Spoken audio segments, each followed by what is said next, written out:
This is the moment every courtroom builds toward, the verdict. After days, maybe even weeks of testimony, arguments, and rising tension, it all comes down to what 12 jurors decided behind closed doors. And what they're about to reveal might not be as simple as you think.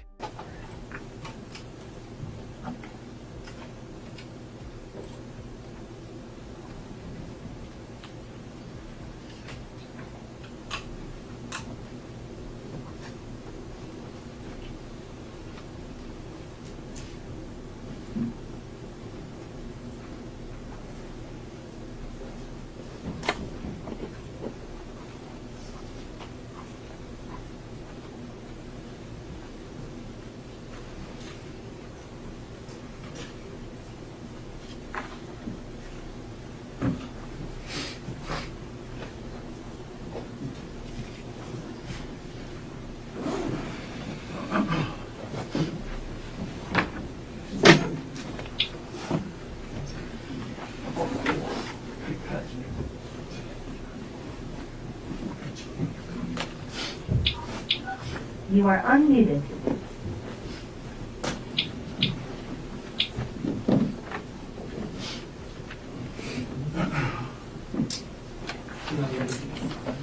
Oh, sorry. Yes. Whoever. Calling case number 7, State of Hawaii versus Gerhard Koig, 1 CPC-25-373 for further jury trial. Counsel, can I have your appearances, please? Good afternoon, Your Honor. Deputy Prosecuting Attorney Joel Garner for the state. Also present is Deputy Prosecuting Attorney Franklin Don Bucaro, Jr. Afternoon, Mr. Garner. Afternoon, Mr. McCarl. Good afternoon, Judge. Good afternoon, Your Honor. Thomas Otake and Matt Dirks on behalf of Dr. Gerhard Konig, who is present. Afternoon, Mr. Otake. Afternoon, Mr. Dirks. Afternoon, Dr. Konig. Afternoon, Your Honor. Gentlemen, all of you can be seated. This may sound like a small detail, but it actually reveals something important. When a jury asks for whiteboards, markers, and notes, it usually means they're carefully breaking down the evidence, possibly mapping timelines or debating key facts. This is not a rushed decision. This is a deeply analytical jury. Also, I wanted to raise a few things on the record. The court received communication number 1 this morning from the jury at 10:28. I did not send it out to you, and when I read it out loud to you, you can understand why. The jury wrote asking 6 questions. 1, may we please have blue painter state? 2, may we please have large post-its? 3, may we please have other colored dry erase pens? 4, may we have another whiteboard? 5, an easel for a notepad? 6, regular markers. I didn't send this through to you. It was more asking for supplies. So the court answered the communication at 10:35 stating the court will collect and provide the requested materials.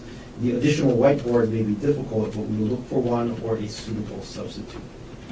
With respect to the handling of the communication number 1 from the jury this morning, Mr. Garner, any objections by the state? None from the state. How about you, Mr. Otake? No, Your Honor. Thank you. And then communication number 2 was received at 2:18 this afternoon, stating, And there it is, the 4 words that change everything. We've reached a verdict. At this exact moment, the tension in the courtroom is at its highest. The defendant, the attorneys, even the judge. Everyone knows there's no turning back now. The only question left is guilty or not. we've reached a verdict. And before the jury goes back into the courtroom, counsel, is there anything else you want to take up on record? Mr. Barth. Nothing at the moment. Mr. Otake. No, Your Honor. And Ms. McCallum, the jury is ready. We'll take that.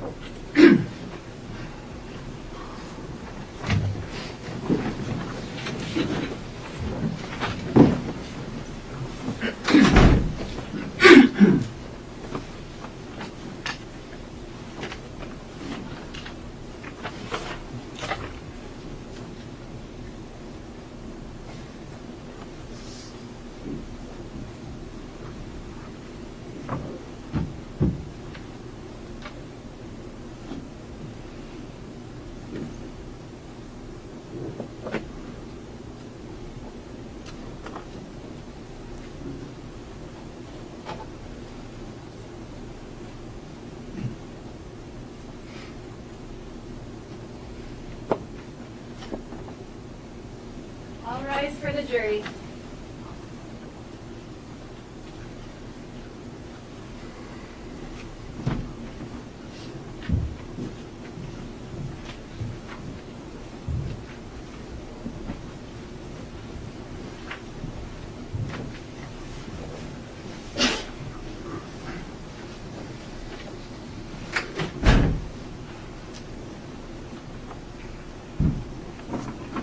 Okay, everyone can be seated.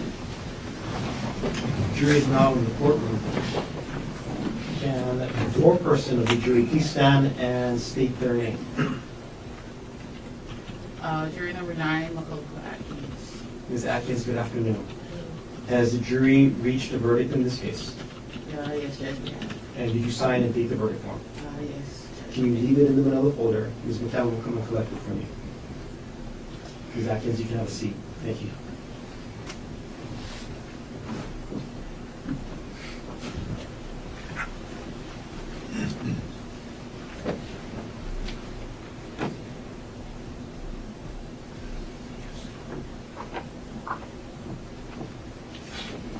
Dr. Koig, can you stand as the clerk of the court reads the verdict of the jury?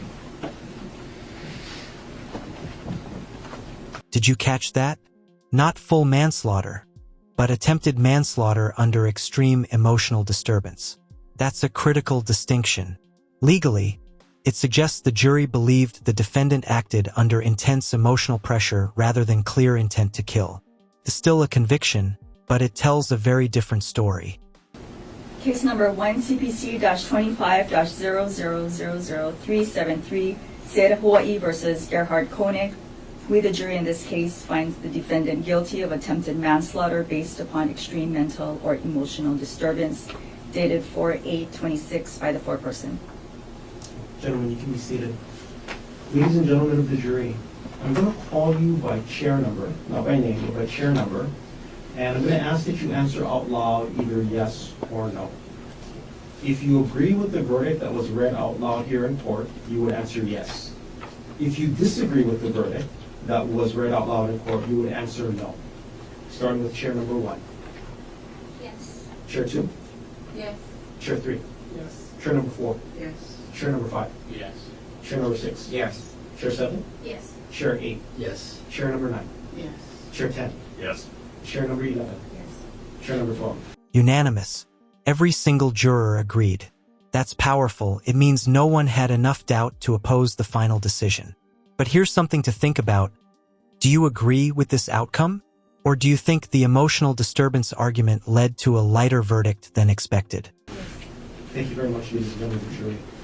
Dr. Konig, the verdict of the jury is indeed unanimous, and consistent with their verdict, the court judges you guilty of attempted manslaughter in this case. Ladies and gentlemen of the jury, I am going to send you back into the jury deliberation room one more time. There's a little bit more paperwork that you'll need to complete with Ms. McCallum. I will make myself available. I'll come into the jury room in about 5 minutes in case anybody has any questions. I'm happy to answer any questions that you might have. You don't have to wait though. If you want to get an early head start on your commute home, you're free to do so. When you leave, in the hallways of the courthouse, the attorneys might be outside. They're always interested in hearing feedback from the jury. In addition, there's media that has covered this case. There will be members of the media out in the hallway as well. Some of them may invite you to talk about your jury experience. You're free to talk to anybody that you want to, now that your jury service is just about at an end. However, if you don't want to talk with anybody, you don't have to. And that includes me. So you don't have to wait for me to come into the jury room. If you don't want to talk to anybody, including me, you're free to leave. But before you do go, though, if I do not have a chance to speak with you, on behalf of the parties and the rest of the judiciary, thank you very much for your time and your service. And just like that, it's over. What began as a complex and emotionally intense case ends with gratitude for the jury. But for the defendant, this is far from the end. Sentencing and real-life consequences are still ahead. Started this case, it feels like a month ago. It's been a long, long haul for all of you. It has not been easy. We never thought it was going to be easy when we started this case. We already talked about how hard a job it was going to be. And through it all, you had to endure that weather, that traffic, horrible parking conditions. Thank you very much for your flexibility, your perseverance. I hope you and your family remain safe during this weekend. Again, if I don't get to talk with you, thank you very much. You have our utmost gratitude. And like I said at the beginning of this case, and this is still true today, it has been my great honor to serve with you on this case. Thank you very much. So for the last time, into the jury deliberation room. All rise.